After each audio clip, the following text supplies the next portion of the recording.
Right, మనం super exclusive news చూస్తున్నాం.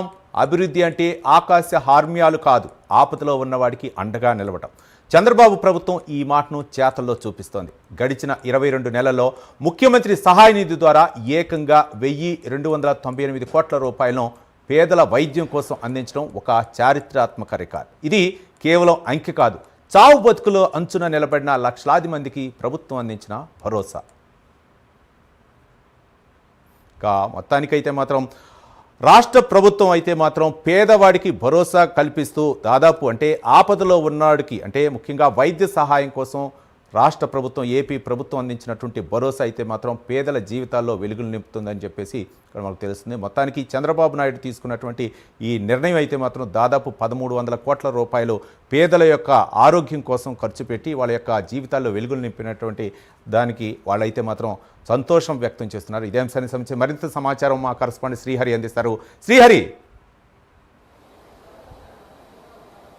Right Ravi, ఏదైతే రాష్ట్ర వ్యాప్తంగా వివిధ ఆసుపత్రుల్లో వైద్య చికిత్సలు తీసుకున్న ఎవరైతే పేద ప్రజలు ఉన్నారో వారందరూ కూడా సీఎం సహాయ నిధి కోసం ఎదురు చూస్తున్న తరుణంలో నిన్న ఏదైతే సీఎం చంద్రబాబు పుట్టినరోజు సందర్భంగా రాష్ట్ర వ్యాప్తంగా ఏదైతే సీఎంఆర్ఎఫ్ చెక్కులకు సంబంధించి ఏదైతే 50 కోట్ల పైచిలకు రూపాయలనైతే సీఎంఆర్ఎఫ్ కింద నిధులు విడుదల చేశారు. అయితే ప్రధానంగా గడిచిన 22 నెలల కాలంలో చూసుకున్నట్లయితే 13,000 కోట్ల రూపాయలను పెద్ద ఎత్తున రాష్ట్ర వ్యాప్తంగా కూడా నిధులను అయితే రాష్ట్ర ప్రభుత్వం విడుదల చేసింది. అయితే ప్రధాన లక్ష్యం ఏదైతే పేదవాడు ఎవరైతే ఉన్నారో పేదవాళ్ళు పెద్ద ఎత్తున అంటే ఆరోగ్య పరిస్థితులు సరిగా లేక ఆర్థిక పరిస్థితి సరిగా లేని కుటుంబాలను ఎవరైతే ఉన్నారో వారందరినీ కూడా కూటమి ప్రభుత్వం ఆదుకునే దిశగా ఈ సీఎంఆర్ఎఫ్ అయితే ఉంది. అయితే దీని నేపథ్యంలోనే సీఎం చంద్రబాబు పుట్టినరోజు సందర్భంగా 50 కోట్ల పైచీలకు ఏదైతే ఉందో ఆ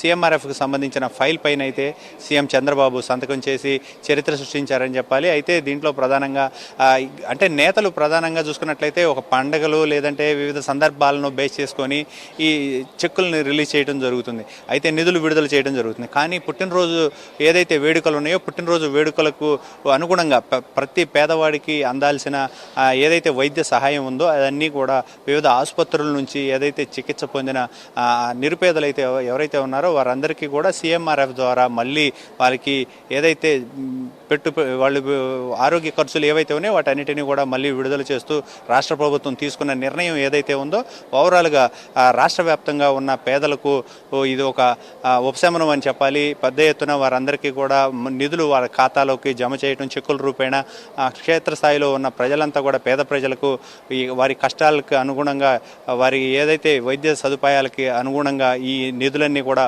ఉపయోగపడతాయని చెప్పని అయితే వారు చెప్తున్న పరిస్థితి కనబడుతుంది.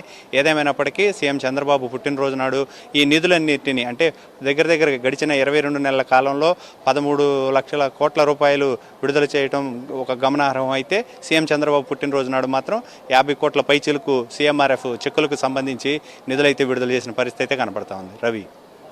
Thank you Srihari.